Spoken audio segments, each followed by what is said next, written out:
Aho kantu karakomeye cane, ni kuvuga abantu benshi nkuko abivuze bariko barapfira mu busambanyi, mu biyayuramutwe, ariko ikintu kimwe nagomba kuvuga, bakeneye ubutumwa bwiza, bakeneye ubutumwa bwiza kuko ijambo ry'Imana rivuga ngo muzomenya ukuri kandi ukuri kuzobaha kwidegemvya. Umuntu wese kugira yidegemvye bisaba ko abanza kumenya ukuri.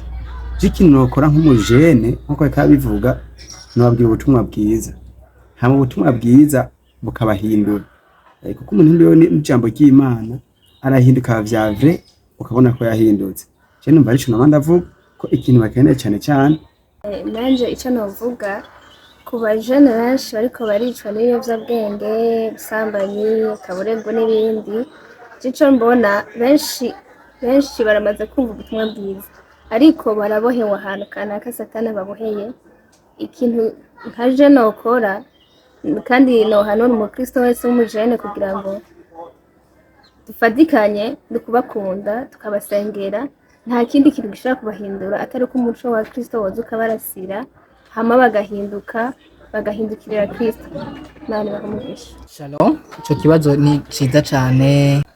Ibijanye n'urunganwe rwacu, generation yo muri kino gihugu cacu, benshi sevre baraboshwe n'ibintu kanaka, akaboregwe, ubusambanyi ndetse n'ibindi tutoshobora kudondagura ngo duheze. Ariko hamwe n'ivyo vyose turafise ikintu bashobora kumenya gishobora kubafasha kuva muri ivyo vyose, no kwakira umwami wacu Yesu Kristo. Niwe ashobora guhaza inyota y'ikintu cose umuntu akeneye muri we.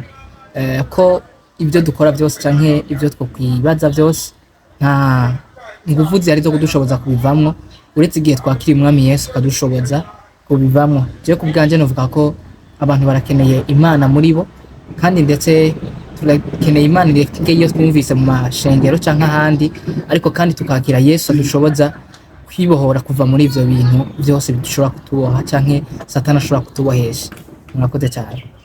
Bajene ico novuga, ushobora kuja muri boîte de nuit ukaronka umunezero, ushobora kuja ahatandukanye ukaronka umunezero, ariko nagomba kugira ngo hari umunezero utsinda iminezero.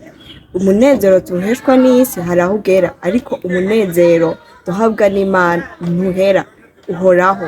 Umwe uduha kunezerwa no mu bihe bitoroshe. Rero nagomba gutumira ngo wakire umwami Yesu, uronke amahoro yo mu mutima, uronke umunezero. Mwaraheza.